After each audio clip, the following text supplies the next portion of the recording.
Welcome back to Families in Action. I'm Stephanie Weiss, and I am a guest today sitting in for Cary Quashen. And I'm here with Michael Duarte and Mary Chester from the William S. Hart Union High School District. And we're talking about at-risk teens today, and we're going to talk about some of the signs and symptoms. But if you have a question and would like to call in and talk to us, you can do so by calling 298-5487. That's 298-5487. So, Mary, when we went on break, I asked the question, give us a description. Tell us what defines an at-risk teen, because there are signs and symptoms. There are. And I was thinking about that during the break, and some people think we label kids too easily, but when you think of it in terms of at risk to being in danger, you know, as a young parent, you teach your child not to touch the outlets, not to hit their head against corners. You warn them, you help guide them. For some reason, and it could be because at those teenage years, they develop such a feeling of self-worth and self-knowledge, and suddenly we're stupid as parents. I've heard that. Yeah, I've heard that too, that it's hard to stay involved with them when they're pushing you away, but the harder they push, the more you need to be there. That protecting them from danger is really what high risk is. Yeah. They, even at 18 years old, they can still be high risk. There's no disconnection of you with your child once they're an adult. You're still their parent, and you're still worried about them. And it's hard to watch them do dangerous things. But the best thing I can suggest as far as what a parent can do is start trusting your gut, and start trusting it early. Start trusting your gut at 5th grade, 6th grade. If suddenly your child's behavior start to change, start looking at how they respond to the family. Are they there for family dinners? Are they excited grandparents are coming over? Are they interested in doing things with the family? Or do you let them go off with their cell phones? This is a whole new level now of risk. Kids are being exposed to horrible things. They're putting themselves online, taking pictures of themselves. And that's increasing, by the way. I just happened to see a story about that teen pregnancies are actually down, but sexting is gone way up, so they're doing a lot more of it. And I think our sheriff's department has done a great job of warning students, actually arresting students, because it's pornography. When you're sharing pictures like that, it's pornographic. And so that's what I get back to. Kids at risk of failure in life, at risk of not graduating, at risk of making friends who are not models of the values that you have as a parent, at risk of settling for things, at risk of doing danger to themselves, at risk of dealing with depression on their own. You know, there's a lot of it that is chemically induced, where people actually struggle with a need for a chemical in their body to help them with depression. And parents think, oh, my kid is just going through a phase. Yeah. And it will end soon, and there is, depression, not my kid. Yeah. And what's sad is when the child looks at you like, yeah, I am depressed. I had a student in high school a couple of years ago, and I wanted to know what was going on with him because he was starting to miss school. He had had a problem with somebody else on the campus he was avoiding. And so I started to talk to him about, have you talked to your family about this? He said, my family doesn't ever sit down at the table together. Here is a 16-year-old young man, loves his family, appreciates the hard work that's gone into taking care of him and his siblings. He said if they'd only sit together for one meal a week, I thought, oh my gosh, I'm talking to a parent. And I'm hearing, that pendulum swings back and forth. Suddenly now values of our values, it's in the next generation where they're going to start appreciating relationships. Well, it's interesting what you just mentioned, because every week, Cary brings up this whole idea of how much time parents spend with their children, and it should be shocking to most parents out there that people are spending 2 to 3 minutes a day with their child. That's just bizarre. And so now here that you may say, include texting. Right. Instead of actually looking at your child, that may include a lot just of parents texting. text their kids thinking, I'm going to text them because they text their friends and they'll pay more attention to what I have to say to them. But I'm afraid that we are grooming them for non-communication, to be real honest with you. no, you're right. That's absolutely what's happening. But now here you're saying, here's a child who's saying, couldn't we as a family just sit down for one meal? One meal. I want them to ask me how I am, and I want to ask them how they are and what's going on in their lives.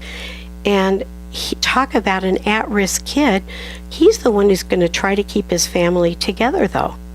And oftentimes the kids that we work with who are missing school are the adults in their homes. It's no secret, Mary and Mike, that I got involved in the community because my delightful, wonderful, charming son, and I could go on, started meeting the signs of an at-risk kid. Friends started changing. Respect levels started changing. His attitude towards school started changing, although he was still receiving good grades. And there was a whole list of things that I started reading. There is an actual list that you can find of signs of an at-risk kid. Kids who get involved with other kids who are violent, for example. Kids who have anger management issues, who are beating up the walls in your house and putting holes in those walls, for example. There are a whole list of things that may be a trigger in your head that says, oops, my kid is at risk. But what's interesting is, and what happened in our case, is that as I spoke to people and said, I think my kid is starting to meet signs of an at-risk kid, they went, not your kid, he's this great kid, he's on campus, he's this, he's that, and everything. But the bottom line is that for our household, by the time he was out of high school, we were into full-blown drug use and a drug addict. So we can be in denial, we can miss signs that are going on with our kids, and what we rather do is just make sure that we're paying attention to them. Just like you learned how to diaper your kid and to feed your kid for your first baby when they come along, you need to start looking at, what are those at-risk signs. One of our school superintendents out here, Joan Lucid of the Saugus School District, once told me that a kid decides that they will be successful by the age of 10, 11 years old in the 5th grade. Isn't that amazing? It I is. believe that. I do. I believe that, especially now. Kids are maturing so much more quickly. And, when you ask a parent, do you know where your child is and what they're doing? And do you think you'd know the answer to the questions if we asked them some questions or expose them to something? Would they do the right thing? And this started with kindergarten. Did you see the show where they were talking about, will they beware of stranger? Will they be conned into going over when somebody, and they had told these kids over and over, and these kids are in kindergarten, every one of them. At first they were a little hesitant, and it was like, help me find my puppy. Okay, it's not candy, we're looking for a puppy, I'm going to go talk to the stranger. You really don't know what your child is doing when you're not with them. You can hope that keep them busy in activities that have good kids involved, where school is a priority. It still shocks me when a parent tells me something like, well, it's daylight, he's your responsibility. I don't think so. So when do we as parents abdicate responsibility for our children the minute they go off to school or they're in middle school or high school?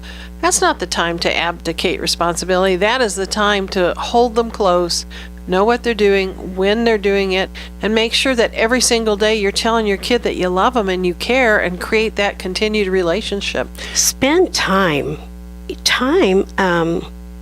It was my brother who actually told me this. He said, I don't want anything for my birthday. I just want your time. I haven't seen you to sit down, talk to you for a long period, uninterrupted. And I'm telling you, time is really a gift, especially if you're busy.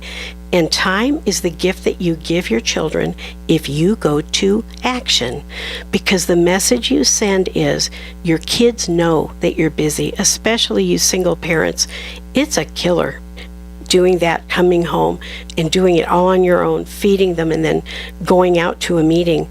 But the message that you send to your child is you are important enough to me that I will do this, as difficult as it is, as tired as I am. You are important enough to me. I will not quit.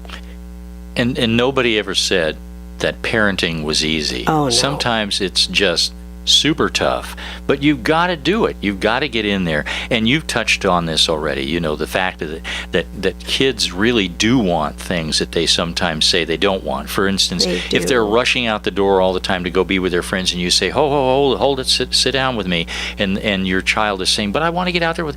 No, they do, but they don't. In other words, they sit down with them, spend time with them, talk, have a meal with them. Good heavens, I can't imagine somebody saying family. No. Have a meal with them without your cell phone and their cell phone in their hands. Very good point. And I have to tell you something. I mentioned this on our last show that we did with Cary the other week, was that my daughter and her daughter, our youngest grandchild, came to visit. We all went out to dinner, and we had our oldest granddaughter with us. And the first thing I said just before we went in the restaurant was, okay, no cell phones at the table.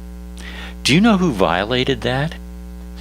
I'm going to think on her. My daughter. And her daughter looked at her and said, Mom, no cell phones at the table. See? She called her on a generation. She called her on it. That wasn't hard to do. Everybody just waited, right? And if parents think that their child doesn't have any addiction going on, try to take the cell phone away at night. Because I'll tell you, the kids that I'm really, really concerned with, they're texting friends at 4 a.m, 3 a.m. Gee, why are you asleep during the day? Why is your head on the desk?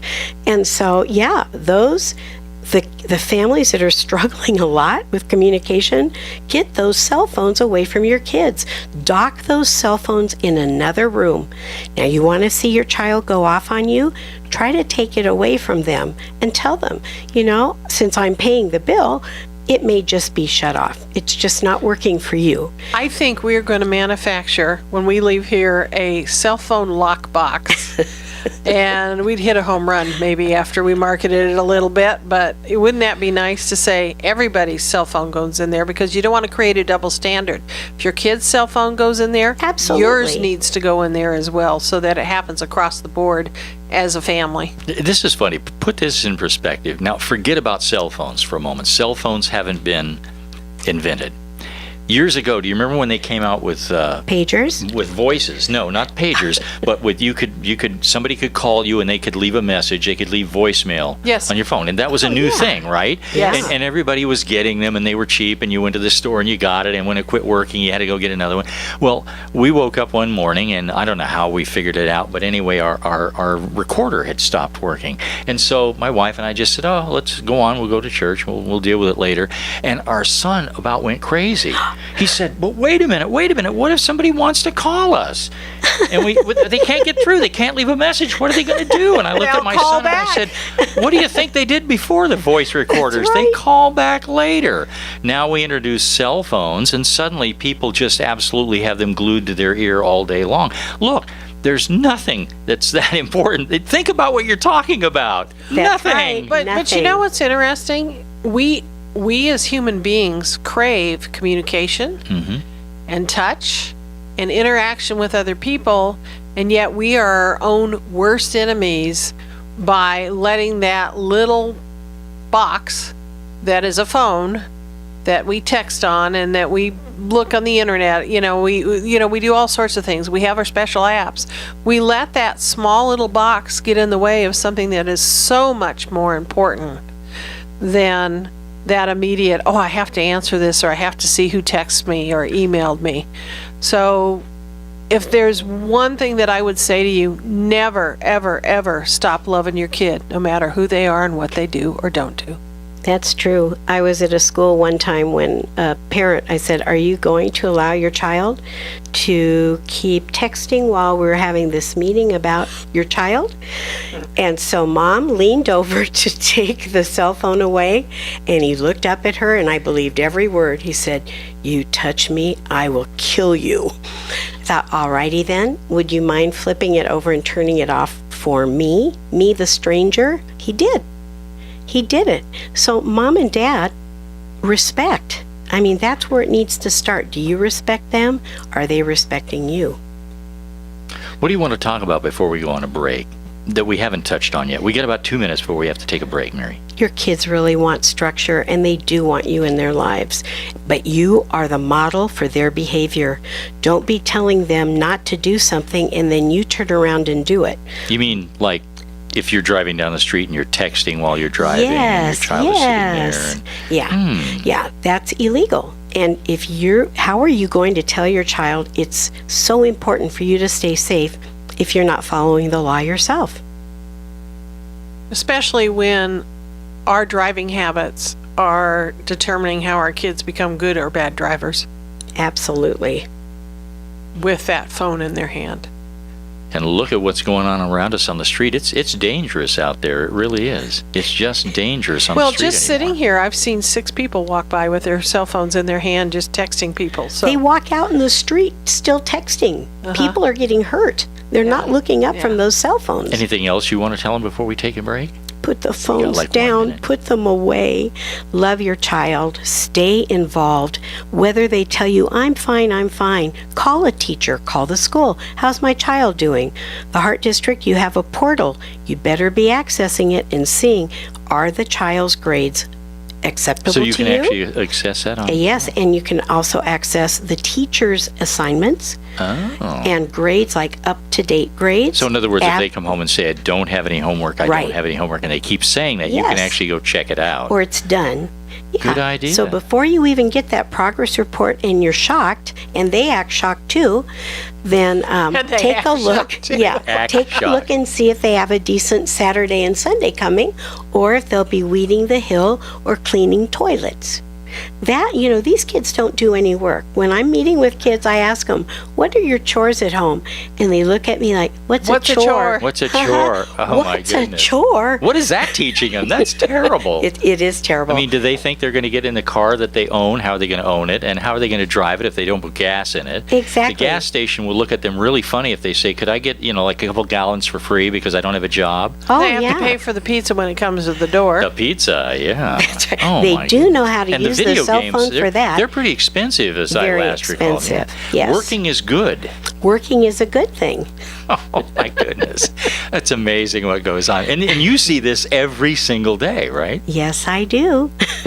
But you don't approach it with anger. You don't approach it with exasperation. You approach it with love. I used to approach it with judgment, and I'll tell you, that's like slamming the door and nailing it shut. You will not get anywhere with judgment. You've really got to care about the child, because believe me, they'll call you on it. If you don't care, they'll look you right in the eye and say, why are you asking me these questions? But down to the last kid, it's like, because I'm going to start bugging you. I'm going to become your new best friend at school. And I would go to school, to classes for different kids. I couldn't understand how they would act out so poorly, but that gets back to education. They couldn't read. But you've helped thousands of children. No. Where in some cases, this community has. And I'm sure in many cases it was a situation where they said, we just can't turn this child around. Oftentimes. But at least there are people you can refer to. There is help. I never give up on a child. You can't. They're children. And that's what we need to teach parents, that we never give up on our kids either. Never. You may not like what they're doing. You need to step in and do all those kinds of things. But the bottom line is that you still need to love them. This is Stephanie Weiss, Michael Duarte, and Mary Chester. This is KHTS AM 1220, Families in Action. It's time for a break. Welcome back to Families in Action right here on KHTS AM 1220, your hometown station. We're here with Stephanie Weiss and our very special guest, Mary Chester. And Mary, just before I turn it over to you to let you kind of give us a closing of what you want to say today, I have to say a happy birthday to another Mary. My wife is turning 29 this week. Bless her heart. Happy birthday, Mary. What do you have to say What to us? a What would you kind like to thing. say as we close out the show, Mary? Well, I'll tell you, you might think I get bored with my job. I never, ever do, because two kids are alike. No two plans are alike for a child and for a family. I mean, you really have to dig in and try to figure stuff out. But last week I had a jaw dropper. I hadn't had one of those in about a year. But last week I overheard a parent who was being questioned by another adult, asking the parent, did you know that your son's online buying pot and buying bongs and buying other paraphernalia? And the dad said, yes. Now, I know how to react when the parent lies and says, oh no.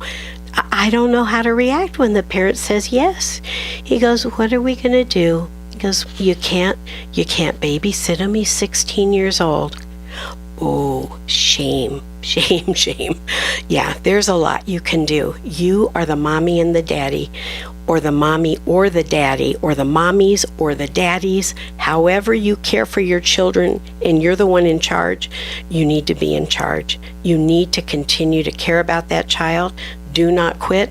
The more they tell you don't look harder. You have every right to search anything that you want. Mom and Dad, you've got the rights. And there's lots of help at school. There's a lot of help at school. We even do drug testing. Cary gets real involved with that. My last jaw dropper was when a parent came in and pushed the daughter out of the way and peed in the cup instead, so that Cary would test her instead of the daughter. Yeah, that was the last jaw dropper. Well, I'm speechless over that one. Wow. You know what? Welcome I'm to not. my world. Because it sounds like that was somebody who wasn't clean and sober but wanted a drug test to take to court or to a probation hearing to say, here it is, here's Here the it test, is. I'm clean and sober. So when you're kind of scamming like that, you're not ready to be clean and sober, are you? Not at all. And when you're a parent doing that, do you think you really did your child a favor? It's in juvenile court where all of the interventions can be mandated, and where you have attorneys making sure that help is there for your child. Once they're adults, nobody cares about sobriety other than you and your family. But as far as the system, once you're an adult, you're an adult. Mary, it's always a delight to have you on the show. Thank you for being Mike. here with us on Families in Action. I've missed Cary, but it's been wonderful being Well, he's with out both there of getting you. a fish. He's Maybe if you catching get a hold of fish. him, he'll give you a little bit of, he'll give you some fish We'll for your have you trouble. back Thank in you so December, much. Mary. Okay, Stephanie, a few seconds with you. How was it being back on Families in Action today? I'm glad to be back today. I'm excited to be back today. This show does some good things for people. And that's the value of being here. It does a lot of good, and you're even though you're out there in Texas, you still have a lot to do with action, and you did a lot when you were working with your support group. My goodness, Learned a lot of things that you know what, when you learn something that is helpful, you need to learn to pass it on, and that's what that whole part of life is that we cannot be invisible. We need to step up to the plate and say, you've got a problem, I've been there, done that, let's find you a solution. Let's help you find a solution that you can put in play.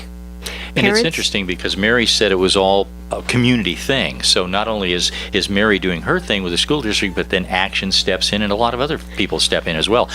Our time is up. I hate to say goodbye, but it's time to do that. Thank you for listening to Families in Action right here on KHTS AM 1220. We'll be back next week at the same time, 12 o'clock. Bye-bye.